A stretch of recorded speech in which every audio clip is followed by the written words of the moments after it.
ఉన్నప్పుడు నిబంధనలకు విరుద్ధంగా వీళ్ళందరినీ అపాయింట్ చేసి వీళ్ళకందరికీ కూడా డబ్బులు ఇవ్వాల్సినటువంటి అవసరం ఏమొచ్చిందో తెలియజేయాలని చెప్పి గౌరవ మంత్రి గారిని కోరుతా ఉన్నాను అధ్యక్ష. ఓకే మంత్రి గారు. అధ్యక్ష, నేను సభ్యులు మాట్లాడిన ప్రతి మాటకి కూడా నేను ఏకీభవిస్తున్నాను అధ్యక్ష. యాక్చువల్గా అయితే కోర్టుల్లోని ఒక పీపీ అపాయింట్ అయిన తర్వాత స్పెషల్ పీపీ చేయాలన్నా ఎడిషనల్ పీపీకి అవసరం లేదు అధ్యక్ష యాక్చువల్గా అయితే. కానీ మనకి చట్ట ప్రకారం కనుక చూసుకుంటే అధ్యక్ష, క్రిమినల్ ప్రొసీజర్ కోడ్ 1973 సెక్షన్ 24/8 ఇది బిఎన్ఎస్ఎస్లో 2023లో సెక్షన్ 18/8కి సమానం అధ్యక్ష. మరియు ఆంధ్రప్రదేశ్ లా officers appointment and conditions of services instructions 2000 ప్రకారం కూడా అధ్యక్ష కొన్ని ఏపీపీకి సంబంధించిన కానీ స్పెషల్ పబ్లిక్ ప్రాసిక్యూటర్స్కి సంబంధించిన అపాయింట్మెంట్స్ ముఖ్యమంత్రి గారికి కొంత వెసులుబాటు ఉంటుంది అధ్యక్ష, వేయడానికి వెసులుబాటు ఉంటుంది.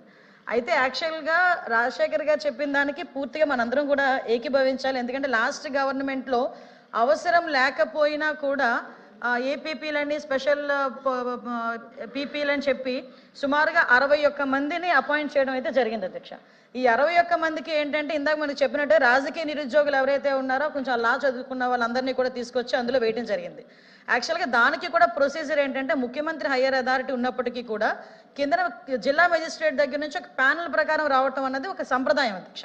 అయితే అది అలా కాకుండా వీళ్ళు ఏం చేశారంటే డైరెక్ట్గా త్రూ సీఎం ద్వారా వాళ్ళు అపాయింట్ చేసుకున్నారు. ఇవన్నీ కూడా ఇందాక చెప్పినట్టుగా వాళ్ళ జీతభత్యాలు అవి కూడా కంప్లీట్గా గవర్నమెంట్కి స్పెషల్ బర్డెన్ అధ్యక్ష, ఎక్స్ట్రా బర్డెన్ అది.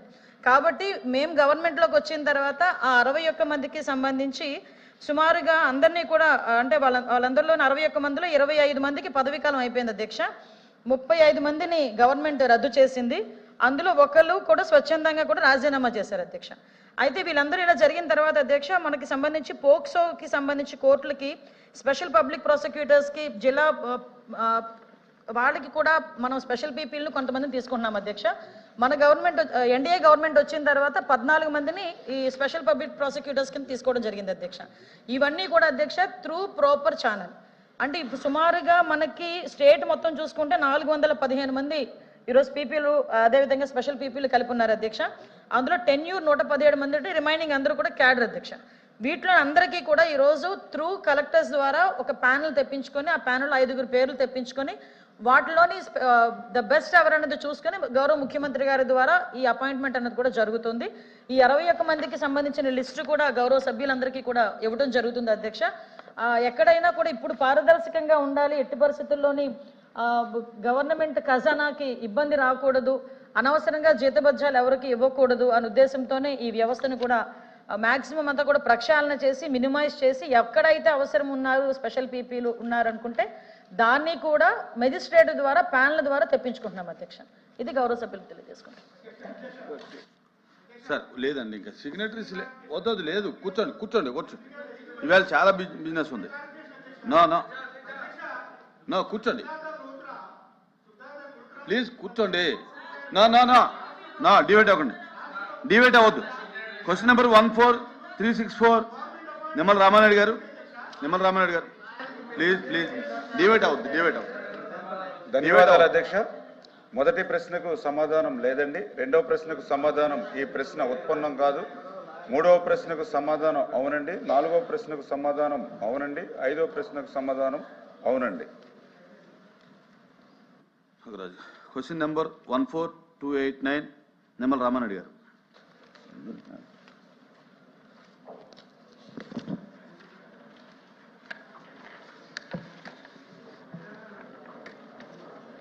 మొదటి ప్రశ్నకు సమాధానం అవునండి. రెండవ ప్రశ్నకు సమాధానం అవునండి. మూడవ ప్రశ్నకు సమాధానం ప్రాధాన్యత మరియు నిధుల లభ్యత ఆధారంగా చిన్న మరియు మధ్య తరహా నీటిపారుదల చెరువులు, ప్రాజెక్టుల కింద ఉన్న తుమ్ములు, కట్టలు మరియు కాలువల నిర్వహణ కోసం 2026 ఏప్రిల్ చివరి నాటికి వార్షిక కార్యాచరణ ప్రణాళికను రూపొందించడం జరుగుతుంది. రాజేంద్ర గారు. రాష్ట్రంలో ప్రధానంగా వ్యవసాయం మీద ఆధారపడినటువంటి రాష్ట్రంగా మరి ముఖ్యంగా చిన్న మరియు మధ్య తరహా సాగునీటి అభివృద్ధి కోసం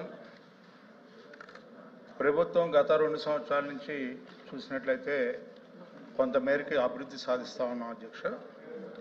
అయితే ఇక్కడ ప్రధానంగా irrigated, rain fed pump sets మీద రైతులు వ్యవసాయాన్ని కొనసాగిస్తున్న సందర్భంలో మరి ముఖ్యంగా సీజన్ ముందే ఈ కాలువల మరమ్మతు కానీ నీటి సంఘాలను ఏర్పరచుకోవడం కూడా జరిగింది ప్రభుత్వం ద్వారా. వీటికి ఏదైనా నిధులు కేటాయించడం జరిగిందా అని చెప్పి మీ ద్వారా ప్రశ్నిస్తా ఉన్నాను అధ్యక్ష మంత్రి గారిని. అదేవిధంగా రెండవ అంశం కూడా, ఈ రాష్ట్రంలో అనేక లిఫ్ట్ ఇరిగేషన్ ప్రాజెక్ట్స్ని గత 25 సంవత్సరాల నుంచి ఏర్పరచుకున్నటువంటి లిఫ్ట్ ఇరిగేషన్ ప్రాజెక్ట్స్ అన్ని ప్రాంతాల్లో కూడా మనం ఏర్పాటు చేసుకోవడం జరిగింది అధ్యక్ష. కాలానుగుణంగా వాటిని అభివృద్ధి చేయాల్సింది పోయి గత పాలనలో పూర్తిగా విస్మరించడం వల్ల చాలా లిఫ్ట్ ఇరిగేషన్స్ అన్ని కూడా డిఫెక్ట్ అవడం కూడా జరిగింది అధ్యక్ష. వాటి యొక్క పరిస్థితులు ఏంటో కూడా మంత్రి గారు చెప్పాల్సినటువంటి అవసరం ఉందని మీ ద్వారా కోరుకుంటున్నాను అధ్యక్ష. అంతేకాకుండా ఈ ప్రభుత్వ హయాంలో ఎడిషనల్ ఆయకట్టు ఎంతవరకు సాధ్యపడింది ఈ యొక్క చిన్న మరియు మధ్య తరహా ప్రాజెక్టుల ద్వారా? అదేవిధంగా ఈ పూడిక తీతలు కానీ లేకపోతే కాలువలు, లాక్కులకు సంబంధించిన ఇతర నిర్మాణాల నిర్వహణ సంబంధించి ప్రభుత్వం ఏ రకమైనటువంటి నిధులు కేటాయించిందని కూడా మీ ద్వారా మంత్రి గారిని అడుగుతా ఉన్నాం అధ్యక్ష. అంతేకాకుండా మరి ప్రత్యేకంగా ఈ యొక్క టెక్నికల్ ఆస్పెక్ట్స్ కానీ నాన్ టెక్నికల్ వచ్చేటప్పటికే ఎవరైతే నీటి సంఘాలు ఉన్నారో రైతులను రాజును చేసినటువంటి ఘనత తెలుగుదేశం పార్టీ ప్రభుత్వం ఉందని చెప్పి పూర్తిగా రైతాంగం నమ్మే పరిస్థితి అధ్యక్ష. ఆ రకంగా ఈ చట్టబద్ధత కల్పించి నీటి సంఘాల ద్వారా ఏర్పరిచినటువంటి ఈ నీటి సంఘాలకి ఏ రకమైనటువంటి నిధుల్ని కేటాయించి సకాలంలో ఈ కాలువల్ని, అదేవిధంగా బోధి కాలువల దగ్గర నుంచి పెద్ద కాలువల వరకు కూడా ఈ రోజున బాగు చేసుకునే కార్యక్రమంకి ఏదైనా నిధులు కేటాయించారని చెప్పి మీ ద్వారా అడుగుతున్నాను. మంత్రి గారు. ధన్యవాదాలు అధ్యక్ష. ఏదైతే ఈరోజు ఆంధ్రప్రదేశ్ రాష్ట్రంలో 38,862 చెరువులు దగ్గర 25.60 లక్షల ఎకరాల ఆయకట్టు ఆంధ్రప్రదేశ్ రాష్ట్రంలో నమోదైనటువంటి పరిస్థితి అధ్యక్ష. వర్షపాతం ఆధారంగా అంటే అత్యల్ప వర్షపాతం ఉన్నటువంటి సంవత్సరంలో 6.81 లక్షల ఎకరాలకు, వర్షపాతం అత్యధికంగా ఉన్నటువంటి సంవత్సరాల్లో 15.34 లక్షల ఎకరాలకు ఆయకట్టుకు సాగు అవుతున్నటువంటి పరిస్థితి అధ్యక్ష ఈ చెరువుల కింద. అయితే 2019, 2024 5 సంవత్సరాల ఆ రోజున్నటువంటి మరి ప్రభుత్వంలో ఈ యొక్క నిర్వహణకు సంబంధించినటువంటి పనుల నిమిత్తం ఏ విధమైనటువంటి నిధులు 5 సంవత్సరాల్లో కేటాయింపులు చేయకపోవడం, ఏ విధమైనటువంటి O&M వర్క్స్ని చేపట్టలేనటువంటి స్థితిలో ఆ రోజు ఈ యొక్క గ్యాప్ ఆయకట్టు పెరగడానికి ఒక కారణం అధ్యక్ష.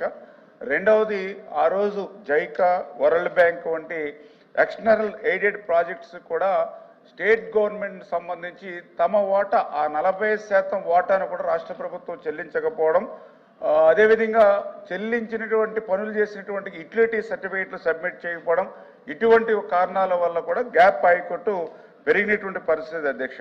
అటువంటి స్థితిలో ఈరోజు కూటమి ప్రభుత్వం అధికారంలోకి వచ్చిన తర్వాత గౌరవ సభ్యులు అడిగినట్లుగా 2024, 2025లో ఈ యొక్క మైనర్ ట్యాంక్స్ నిమిత్తం STMF 13.3 కోట్లు 223 అత్యవసర పనుల్ని స్లూయిజ్ ఎంబాంక్మెంట్ మరమ్మతుల పనులు చేపట్టడం జరిగింది అధ్యక్ష.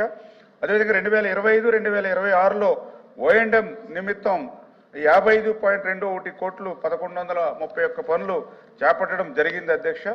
వీటికి అదనంగా అంటే ఏదైతే STMF అదేవిధంగా O&M అదనంగా SDS, TSP, SCSP కింద కూడా మరి యొక్క అవసరాలను బట్టి చెరువుల పునరుద్ధరణకు మరమ్మతులకు కూడా కేటాయింపులు చేశాం. 2025, 26లో SDS కింద 113.352 కోట్ల రూపాయలు కేటాయించడం జరిగింది. 2026, 2027లో 96 కోట్లు ప్రతిపాదించడం జరిగింది. అదేవిధంగా TAS